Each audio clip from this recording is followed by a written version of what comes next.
సావిటు సావిత్రి ఏ ఉండ నువ్వెంతో నచ్చావే ఎంపీ3. ఏంట్రా పట్టపగలే కలలా?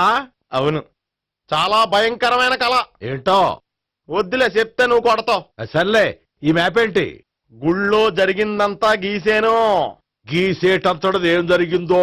చాలా జరిగిందిలే, చెప్పినా నీకు అర్థం కావట్లేదు. గోపిగడు ఆ ముగ్గురుతోని లవ్ అఫేర్ మెయింటైన్ చేస్తాడా? ఎన్కౌంటర్ చేసి పారేస్తా ఇంకొకసారి ఆ మాట అన్నావంటే. పాపడు ముగ్గురు వాడు చెల్లెలరా అని నువ్వు అనుకుంటున్నావు, వాళ్ళిద్దరూ కూడా లవర్సే. ఏడ్చావులే. నేనేడుతుంది కాదు, రేపు నిజం తెలిస్తే మన సావిత్రి ఎడుతుంది. అది ఎడుతుంది చూసి మీరు ఎడుతారు, మీరు ఎడుతుంది చూసి నేను నవ్వుతాను.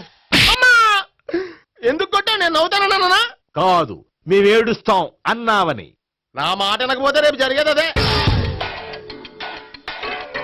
ఓ పోలీస్ బుర్ర వేసుకుని తెగ ఆలోచించేసి బ్రెయిన్ డ్యామేజ్ చేసుకోకు.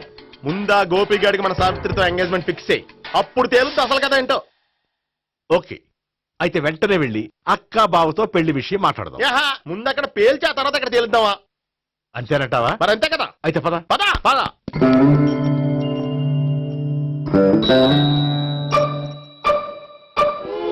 ఏమండి, ఇంట్లో ఎవరు లేరా?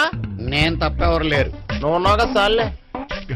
అవును, నువ్వు సావిత్రి బావు కదూ? మీకెళ్ళి తెలుసు? నీ గురించి నాకు చాలా విషయాలు తెలుసు. ఈయనెవరు? మా బాబాయ్. అదేంటి, నాకంటే కోక్ ఎక్కువ తాగుతాడా? కళ్ళు బయటకు వచ్చేసినాయి. అలాంటిదేం లేదు, మ్యానుఫాక్చరింగ్ డిఫెక్ట్. ఓ, ఇంతకీ ఎందుకు వచ్చినట్టు? మీతో పెళ్లి విషయం మాట్లాడదామని. నాకు పెళ్ళి ఆల్రెడీ 40 years అయింది. మళ్ళీ చేసుకోండి, ఫ్రెష్ గా ఉంటది. వచ్చింది మీ పెళ్లి గురించి కాదు, గోపి సావిత్రి పెళ్లి గురించి. వాళ్ళ పెళ్లి గురించి వాళ్ళు మాట్లాడుకుంటే బాగుంటుంది, కానీ మనం ఎందుకు మాట్లాడడం? పెద్దలో మనం కూడా మాట్లాడుకోవాలి కదండి. ఎవరండి? అనుకోండి. ఏమిటండి, ఎవరు? సావిత్రి మామయ్య బావాను. గోపి పెళ్లి విషయం మాట్లాడడానికి వచ్చారు. పెళ్లి విషయమా? ఆ. మరి నించోబెట్టి మాట్లాడుతున్నారే? నేను నుంచోబెట్టలేదు, వాళ్ళే నిలబడ్డారు. ఆయన కూర్చోమని చెప్పలేదండి. వాళ్ళు కూర్చుంటామని అనలేదు. అబ్బా, మీరు ఊరుకోండి.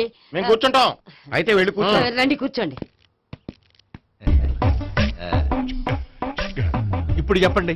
వచ్చింది మీరు చెప్పండి. చెప్పడానికి ఏముందండి? అయితే మానేయండి. ఇలాంటి పట్టించుకోకుండా చెప్పండి. ఏమి లేదండి, అమ్మాయి అబ్బాయి ప్రేమించుకున్నారు. పెద్దలం మనం 4 అక్షంతలు వేస్తే బాగుంటుందని. 4 ఏంటి, చాలా వేయచ్చు పెళ్లి జరిగితే. అవును, పాపం చెల్లెళ్ళ పెళ్ళయ్యే వరకు తను చేసుకున్నట్టున్నాడు. చెల్లెళ్ళెవరు? అదేనండి మీ మనవరాళ్ళు. నాకు మనవరాళ్ళ ఉన్నది ఒకే ఒక్క మనవడు. అయితే నేను చెప్పిందే కరెక్ట్. కరెక్ట్ అంటాడేమిటి? ఏమి లేదమ్మా, గోపి తనకు 3 చెల్లెళ్ళు ఉన్నారు అని చెప్పాడు. అలా చెప్పాడా గోపి? అయితే అదే కరెక్ట్. వాడికి 3 చెల్లెళ్ళు. నాకు తెలియకుండా వాడికి చెల్లెళ్ళు ఏమిటండి? వాడికున్న చెల్లెళ్ళు నువ్వు మర్చిపోతే ఎలా? మేము వెళ్ళి కాఫీ తీసుకొస్తాం, మీరు కూర్చోండి. అబ్బే, అది నువ్వు పద, కాదండి. నువ్వు పద, కాఫీ అరే, చేద్దాం పద. ఈడు కవర్ చేసాడు.